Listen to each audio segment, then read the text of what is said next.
I'm Katie Bennett-Stenton, a dual Australian US citizen and the National Marketing Lead for Energy Resources and Industrials with Deloitte in Australia. I'm fortunate to be spending 2 exciting months based with Deloitte in the US while I put my kids into school and finalise their US citizenship. I'm delighted to have the opportunity to spend time with a number of global experts, thinkers and leaders. I am currently immersing myself in a different culture within a much larger team, and I'm really excited about the insights and learnings. Throughout this time, I'm speaking to different leaders and sharing thought-provoking, relevant and influential takeaways. Today, I'm joined by my former Australian colleague and friend, Bec Dyce. Bec was formerly with the Australian digital team based in Sydney and is now based in Canada and manages Deloitte's global digital campaigns. Bec, welcome. Hi, Katie. Thanks so much. It's great to be here.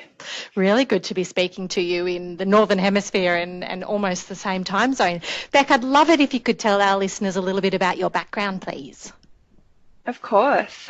So you introed already. I came from the Deloitte Sydney office. I worked there for just over 2 years, and I'm now based in Toronto, Canada. So it's a bit of a climate change and a hemisphere change, but been here for 6 months and I'm loving it so far. And my professional focus is digital marketing, so looking at campaign strategy, implementation, reporting and insights, and I absolutely love it.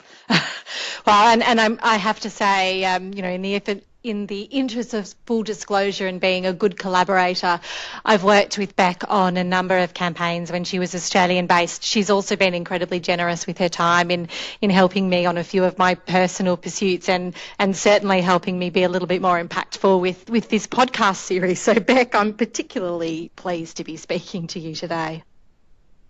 Yeah, likewise. I mean, it's been fabulous to see what you've been doing as well while you're on your secondment in Chicago, and the podcast has so far been really interesting. I've listened to a few of them to get a sneak peek into what today's discussion might be like. But yeah, it's great to be working with you and chatting with you. Awesome. Thank you very much. Well, we might get stuck into the questions, Bec. Your professional focus is social media, and as I mentioned, I've benefited from your deep expertise considerably. I'm interested to know more about why it's something that you're so passionate about. Yeah, thanks, Katie.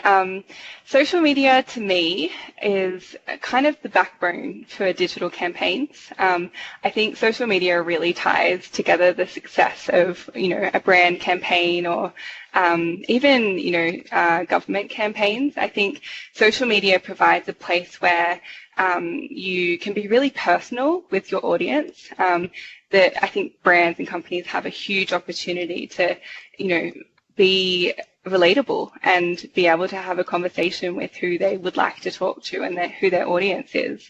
I also love it because it's super immediate, so you can use social media in real time to update your audience on what's happening there and then, and I just think that's such a unique thing about social media. And I also love social just because it's so creative, and there are just so many different types of content out there that reflect what somebody is trying to say. And I just think the uniqueness of that and the diversity that you see on social is incredible.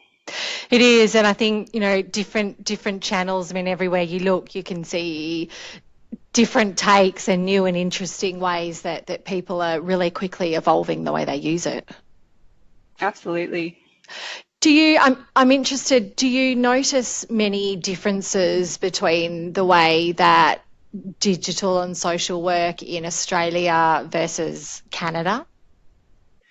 Yeah, that's interesting, actually. I think from a B2B perspective, there are definite differences.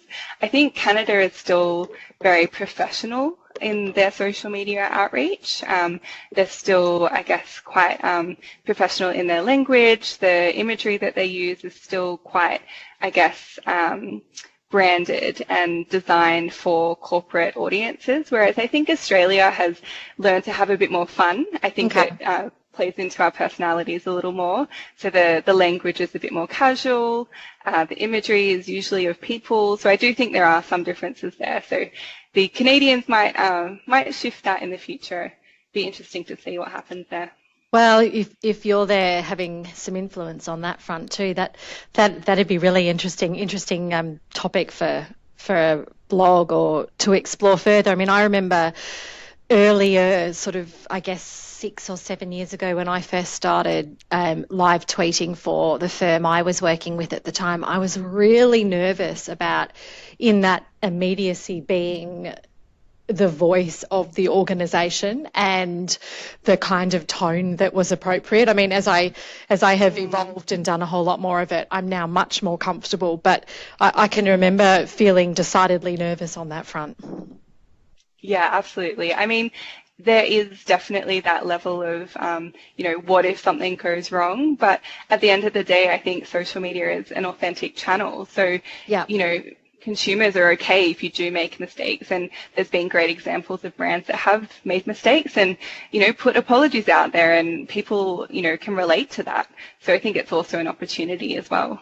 Yeah, and I guess in that sense, it's also they have the ability to start engagement with the market or the outside world much more quickly than they did in the days gone by of media releases and sort of much more formal ways of communicating. Yeah, exactly. So, Bec, cultivating personal brand and eminence is something that both you and I are really passionate about. What impact do you talk to us about what impact social media can have on our personal brands? Yeah, so I guess it's a little similar to how a regular brand would communicate on social. A regular brand wants to put itself out there. It wants to increase its awareness. Ideally, it will build relationships with their audience. And it's the same with a personal brand. I think in particular for thought leaders and, general, I guess, CXOs and senior leaders, it's quite a given that they would do that. But I also think there's a huge opportunity for, more junior level executives to really build their personal brand. And I think social media provides such a great opportunity to do this. Mm-hmm. You can build yourself on social media in terms of, blogging. You can do quick video updates and really just position yourself as somebody who is an expert in your field. Katie, you and I used to train people back in Sydney on how to use LinkedIn for their own personal brand and really portray a great picture of, what they know and, leveraging tangible examples of how they know that. Yes. And I think it just, it enables them to become a go-to person. I have friends who post regularly about, the fields that they work in. And I know that if I need to ask someone about, tax or accounting or, purchasing a home, I go straight to them because they've already posted about that on their LinkedIn or their social networks regularly. Yeah. So it just, it's that visibility and really positioning yourself as somebody that knows what they're talking about, but also loves what they're talking about. And I guess can do it in a way that is authentic and relatable and can sort of have some of their personality shine through, whereas, more formal blogs or newsletters that were perhaps slightly more traditional in focus didn't enable them to do so much. Yeah, absolutely. And I think that's the beauty of social is there's multiple channels that you can play with. So you've got LinkedIn, which is usually a little bit more businessy. There's Instagram, which is more visual and creative. Twitter for those more real-time updates, and Facebook tends to be a bit more personal. You've got so many options there to really hone in on your personal brand and the authentic updates that you post on each channel. So lots of opportunity and room for playing around with, how you portray yourself. Yeah, it is. And, sort of as you're talking about that is reminding me of one of the senior partners in Australia who leads one of the sectors that I have responsibility for. And, when she joined Deloitte, she had a really strong LinkedIn profile and a phenomenal network around the world. And one of our other colleagues and I convinced her that Twitter was worth dipping her toe into, has a massive followership and is using it, I can see, every day. But is also up for experimenting with other different forms. She was speaking at a large conference in Perth in March earlier this year, and decided to give a shot of posting some live video on LinkedIn. And my colleague Celine, who was over there at the time, did a 2 or 3 minute grab with this partner, Bernadette, talking to camera about some of the day's proceedings and some of the key messages that she'd taken away from the conference. Now, obviously, she took some notes through the day and was paying really close attention to what was going on. But in the space of about 10 minutes, they did one take, and they reviewed it and were happy with it. Celine, who was recording it, had gotten some good tips from one of our videographers, and within half an hour or so they had posted it on LinkedIn, and the many thousands of views and considerable numbers of likes and comments happened with about a half an hour's worth of work. And I just think that's phenomenal. And that she was gutsy and happy to kind of give it a go was so impactful. Yeah, absolutely. And I think that's the beauty of personal branding on social media, is you don't have to think too much about it. It's pretty quick. You give it a go. People love it. They're excited to see something really personal and quite raw from you as an expert in your field. So, anyone that is out there that is thinking about branding themselves on social media, just give it a shot. See what works, play around, experiment. People just want to hear from you. Yeah, well, case in point, this podcast series, Bec. Exactly. You some of your coaching was that it was worth giving it a shot, and that the slightly raw element was forgivable and was an okay way to go. Yeah, absolutely. You don't have to be a professional. No, well, I am not, but I have a great team of people and colleagues around me who have some excellent expertise, yourself included, who have helped me put it together, and I've learned a massive amount through the month or 6 weeks of doing this. Yeah, it's amazing. So, fast moving. It's exciting. So, Bec, as I've somewhat alluded to, you've been my social oracle for the past few years. I'm keen to understand a bit more from you about your thoughts about how social's evolving. Yeah. So I think social evolves so fast.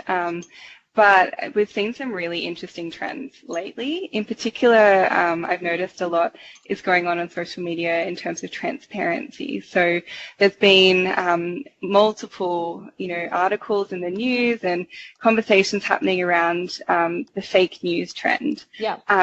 It's not a new concept, but I think social media networks in particular are really taking notice of the issue that we are having around fake news. And also recently, there were breaches of data with the Cambridge Analytica scandal. Yes. All kinds of things are going on in terms of, what is actually on our social media channels, and what are social media networks doing about it. And I think there's been some really interesting changes, particularly on Facebook, around transparency. So, for example, Facebook has introduced functionality recently where you can actually go to a company page and look at what they are paying to advertise. So you can see, is a news network actually putting spend behind an article that they have posted. And I think that's just really important for a consumer to be able to understand is, am I seeing content because people are paying for it? Yeah. If so, why is that?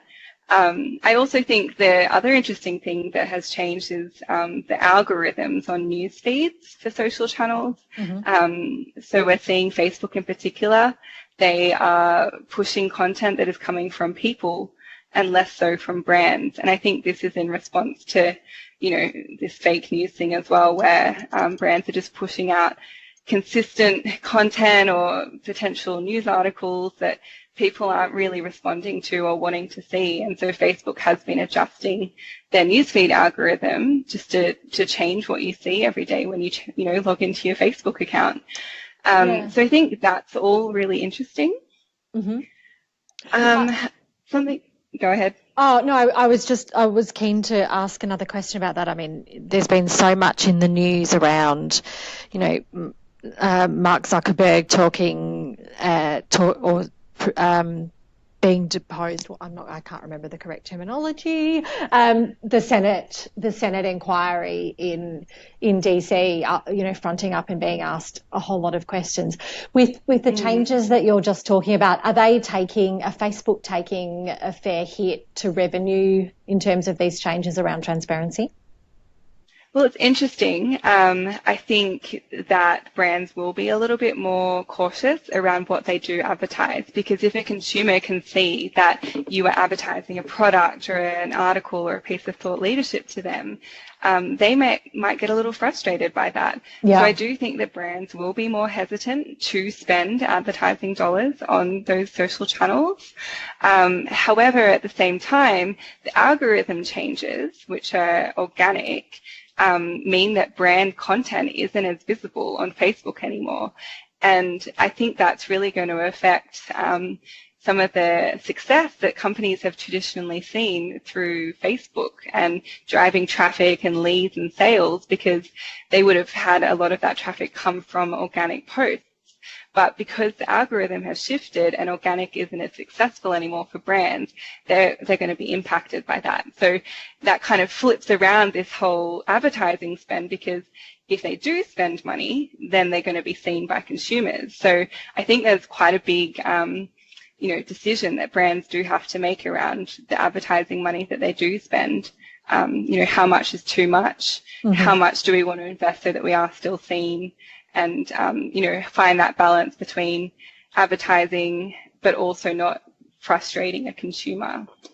Sure. And Bec, for people listening who perhaps aren't so familiar with the changes to Facebook's transparency, how easy will it be for the average consumer to jump online and get an understanding about company spend?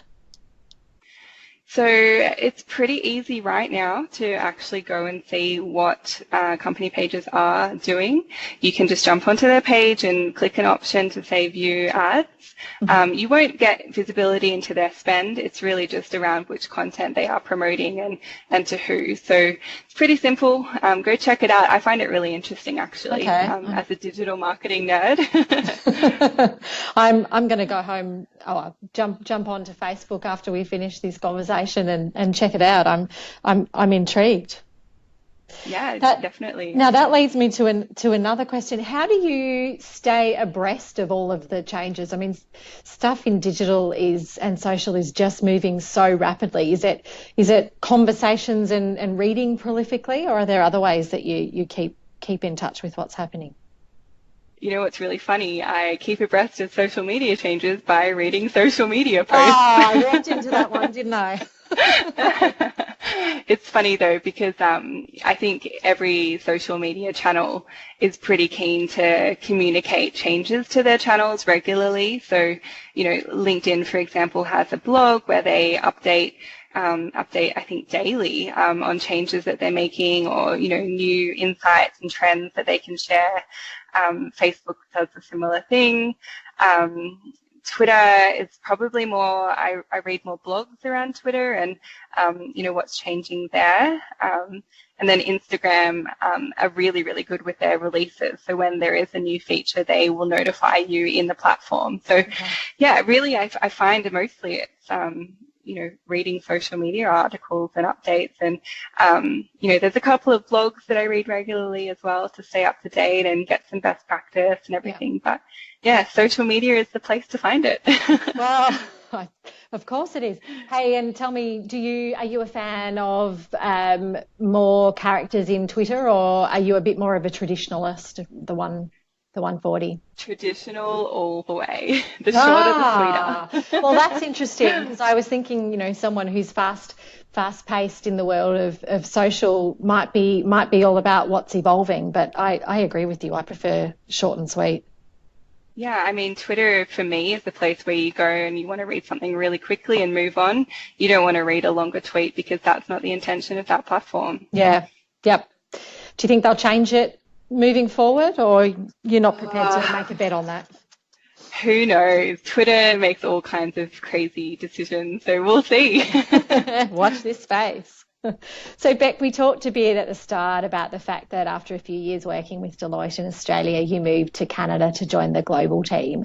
I'm really interested to hear a bit about some of the differences that you've noticed around culture and focus between the two. I mean, in my 3 months in the States, I've certainly noticed a whole lot, but talk to me about what you've observed. Yeah, there's probably two main things that I've noticed. One is particularly around actually working in the global team. So even though I am based in Canada, my team is the global team. So I work every day with colleagues all around the world, which is actually probably my favorite part of the job. Okay. So, I wake up and I have emails in my inbox from the Asia Pacific regions, and I talk to the European regions throughout the day, and obviously North America and South America, and Africa comes into my inbox as well. And I love hearing from my colleagues around the world. So I think that is definitely one of the big differences working for the global team compared to the Australian team. Because in Australia, I was predominantly working with my Aussie colleagues. Sure. So yeah, that's definitely a big difference. And then I think one of the other major differences that I've noticed and I've really had to adapt to is just around the remote and virtual style of working that I have in my global team. So we're all based in different cities. Some of us are in different countries, and a lot of the work that we do is online. So we have Skype calls, and we're emailing, and that's, digital is our main form of communication. Sure. Whereas Sydney, we sat in the same office on the same floor. So I think the communication has been quite different. I've had to, learn to collaborate differently. There's something to be said around successfully collaborating on Skype compared to collaborating in a room in an office on a whiteboard. Yeah, absolutely. And I mean, and little plug, the blog that you published last week around some of your key observations on the first 6 months of working in Canada talked a bit more about some of those, which I also think it was a really interesting read. So for people to interested to delve a little bit more in that, definitely worth having a look at Bec's profile and reading that as well. Yeah, thanks. Please do. One of the other things I've really enjoyed about being in the States is that there are a lot more people awake when I am in the Deloitte world. So being able to more easily, with less planning, have conversations with people who are in the UK and Europe and of course across the Americas is I've really enjoyed that component. I find it's quite different. I mean, I have a number of strong relationships with people in the Deloitte world in Europe and in the States, but those conversations take a little bit more planning to find times that are mutually convenient. So I'm really loving the fact that there are a lot of other people who are awake when I am and more easily contactable. Yeah, absolutely. And I think one of the things I've learned around, being accommodating of other people's schedules and, being awake or asleep at different times is you actually become a little bit, I think, more tolerant and thoughtful around other people's situations, because to me, when I first started my corporate career, I never really thought about, my colleagues having to do school drop-off or pick-up or, I guess extracurricular activities outside of work. So I think that's been a really great thing to learn as well as, everyone just lives such different lives. Yeah, absolutely. And so many interesting conversations to be had hearing about those different approaches and different challenges that people have. Absolutely. Yeah. So, Bec, how would you say that your life and career are improving as a result of being better connected with people across the globe?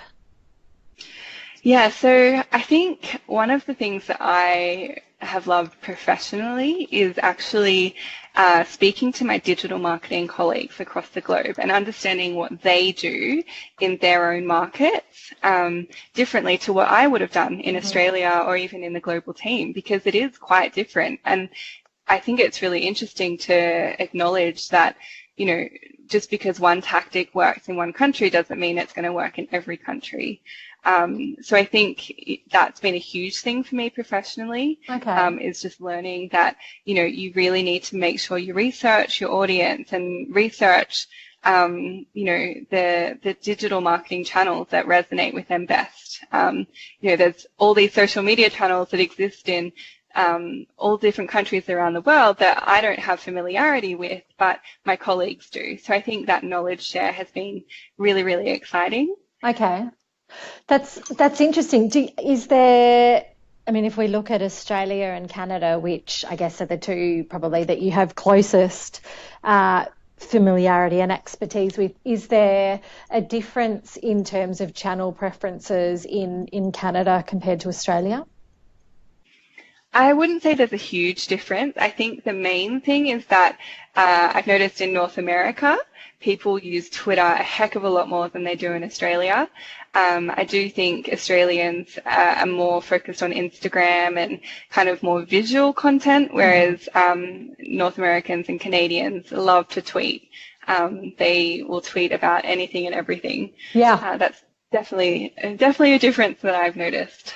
Absolutely. I was tweeting with our global renewable energy lead last night while watching the World Series baseball. I know she's a Red Sox fan, and she tweeted a photo of her dad who was at the game, and I really enjoy that you know that opens up a whole lot of other avenues of discussion and learning more about different people's lives than perhaps you might read on LinkedIn. Yeah, absolutely. It definitely, I think people are less afraid to put more about their own lives on Twitter. Yes. Particularly in Canada. And, you know, that sports example is prime example. Yeah. Okay. That's interesting. And I like learning more about my colleagues. It's, you know, I think it enables you to have a richer conversation and you know, more topics for discussion. Absolutely. It's definitely, it opens up more diversity, I think. Yep. Yeah, it's awesome. Absolutely. Bec, what's the one thing you don't understand about Canadians? There's several things, but look, I haven't had a winter here yet, but I suspect in a few months' time my answer will probably be, why on earth do you live in Canada? It is so cold. But right now, probably Tim Hortons. So Tim Hortons is the major coffee chain here. Okay. And it's so popular. I mean, they have donuts and they have coffee, but it's terrible coffee, Katie. And, you know, we come from Australia and we know how good coffee needs to be. Yes, we do, my dear. It's just, I do not understand Tim Hortons at all. Well, that's interesting. One of the differences I've noticed in the States since the last time I came is and this is predominantly focused around New York and Chicago, but the increasing, proliferation of Australian-style coffee, which wasn't a term I had heard. Australian-style yogurt is another one. But is there much or anything happening in Canada on that front? Yeah, I think Canadians have been a little late to the scene with the Australian-style coffee, but I'm definitely seeing a trend with, you know, more local roasting and preparing of the beans and, you know, all of that sort of thing. And what is really funny, actually, is that more cafes are starting to offer flat whites. And flat whites come from Australia. They do. And a flat white is the most expensive coffee drink you can order. So I think that's pretty hilarious.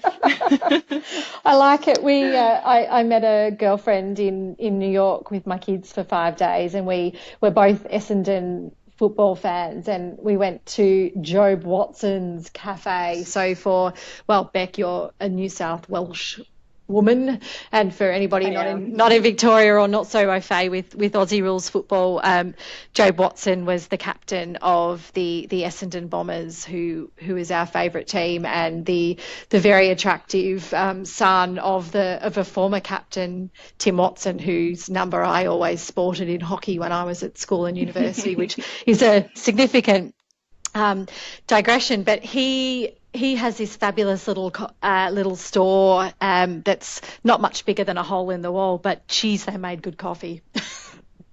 Oh, that's awesome. Oh, yeah, you're off to New York tomorrow. You're off to New York tomorrow. Check it out. I will. Thanks for the recommendation. Hey, I'm happy to help. If you look at my Insta feed, you'll see it, but I can also send you some details.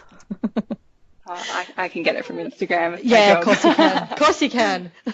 Bec, what might people not know about you? I think people are surprised to learn that I speak German. I actually learnt German at school from grade 7 to grade 12, and I did a 2-month exchange there. So I actually lived with a family that I'd never met before, and I went to school in Germany, and I guess I have a really strong connection to the country now. I don't have family that are German. Okay. I love it. I've just always had a great experience there, and been back 4 times since. Wow. Where in Germany were you? So I was living in a little town called Erlangen, which is about 2 hours north of Munich. Okay. So in Bavaria, which is definitely the best state in Germany. They've got all the good beer and the lederhosen and the delicious food. Oh, how fantastic! So how's your German these days? Well, to be honest, Katie, it's a bit rusty. I don't use it as much as I would like. Yes. You've really got to be regularly dedicated to speaking German and reading German to stay up to scratch. But at one point, I was dreaming in German, which is fabulous. But every time I go back, it takes me about a week, and then I'm, solid fluent again. I think that is so cool. My husband is Scottish and went to high school in Germany. And the first time we went there together, we got off a flight from Chicago, and he just whipped into speaking fluent German. And I think that was one of the times I've been the very most attracted to him. I just think people speaking different languages is such a skill, and one that, frankly, I'm really not very good at. Yeah, I mean, I was very, very lucky that I had an opportunity to learn it, and I do love languages. But yeah, I think, people that can speak multiple languages are just, the most incredible people. Oh, I'm so with you there. Sadly, I'm not so much in that camp. I speak pidgin Swedish, but that's not incredibly useful in many realms. Well, claim it if you can. Absolutely. So, Bec, tell me, do you learn more from success or failure? I think I learn more from failure. I like to think that I don't fail too often, but when I do, it is a huge lesson for me. I really love problem solving as well. So when I do fail, I like to figure out what went wrong. Yep. Kind of retrace my steps, think about what I should have done differently. And then I think when I do fail and I have an opportunity to try again, I will approach that failure differently and hopefully get it right next time. So yeah, definitely, I feel like I get more lessons out of failure. Yeah. Okay. I think that's an interesting response, and almost everybody I've spoken to on a number of podcasts have said the same thing. Interesting. Yeah, absolutely. Bec, what does nirvana in your career look like? I love that word. It reminds me of the band. Yeah.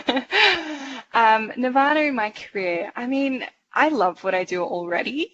Obviously I would love to, have a team of digital marketeers someday, and, really just always be innovating and learning and, keeping up with the latest digital trends. But I think, what I'm really passionate about is trying to make an impact with digital marketing. And one of the things that I've loved doing in the past is training or helping or guiding people to become more digital savvy, which, you know, I've done a little bit with you. Yeah, absolutely. But I think, you know, there's such an opportunity for women in particular to, you know, be upskilled with their digital marketing skills and learn digital channels and platforms and really help them, you know, boost their entrepreneurship, their business acumen, you know, really get themselves, I guess, more learned in that professional space. And I think, you know, ultimately long term, I would love to be, you know, a digital mentor and really helping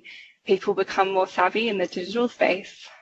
I think I love everything that you just said, and it reminds me of a conversation I had with Amanda Gorham, who was the former head of digital and social at ANZ Bank in Australia, and she had some very, very similar thoughts to the ones that you just shared. And adding to that, she said that one of the other reasons that she thinks that women can be particularly successful on social media is that unlike in a conversation where you can perhaps inflate facts or, you know, perhaps get into some fake news about yourself or some of the stuff that you've been doing, she said that perhaps is more along the lines of what some males can tend to do sometimes. The bullshit factor, as she phrases it, is much more dangerous, because if you're sharing said tall tales on social media, there is an indelible record of it, and you can be caught out much more easily. So I thought that was another interesting element of that too. Yeah, I love that, the bullshit factor. Yeah, I know. And I'm quoting somebody who I'd like to be when I grow up, so I figure it's perfectly acceptable. Absolutely. It's a good term. Bec, if you could invite 3 guests to dinner as our final question, living or not, who would they be? Oh, such a tough question, Katie. I had to have a big think about this one.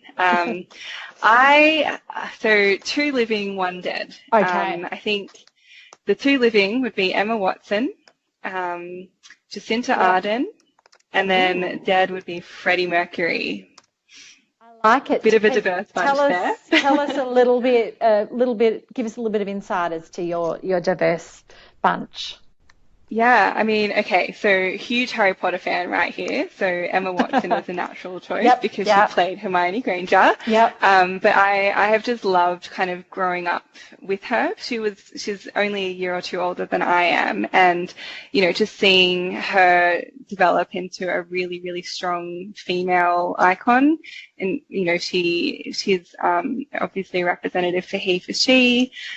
Which is a really powerful movement for, you know, equal rights for women. Absolutely. I think what she does in the sustainability space as well is amazing. She always wears fashion that is sustainably made. And I just think she's not afraid to be who she is. And I think that's really inspiring. Yeah.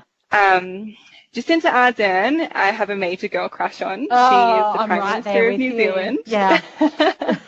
She's just awesome. I think the fact that she is breaking all of the rules as a Prime Minister is incredible. Yep. So, you know, she's a new mum. She isn't married. Shocker. She's taking her baby to work with her in Parliament. I just think, you know, what an awesome woman. Totally inspiring. I agree with you. She's awesome. I saw, I think it was on Twitter recently that she was at the UN, and baby Neve, you can tell I'm following, baby Neve was given a little teeny tiny lanyard that said first baby, which I just thought was pretty fabulous as well. And, you know, her partner, Neve's daddy, was there looking after her and supporting the awesome Prime Minister as she did her thing. Incredible. The ultimate modern family. I know. Totally with you there on the girl crush. Awesome. And then, Freddie Mercury. So I love Queen. I think their music is incredible, and I just think that Freddie Mercury would be such an interesting person to talk to. You know, he had some struggles, he had some successes, and I just think, you know, to be so creative in throughout those struggles is a huge win. So I'd really love to have a chat with him. I think that would be one cracking dinner, Bec. I like it. Yeah, absolutely. You're invited as well. Oh, thank you. I'd definitely like to attend. Hey, Bec, thank you so much for your time today. I have really enjoyed speaking to you. Every time we talk, I take away some different tidbits and inspiration as to what I need to scurry away and study up on and learn and improve and grow. And I am quite certain that our listeners are going to come away with a similar feeling after our discussion. Thank you very much. Thanks so much, Katie. It's been such a pleasure chatting with you. It's been a lot of fun. Thanks, Bec. It has. Thanks. Thank you.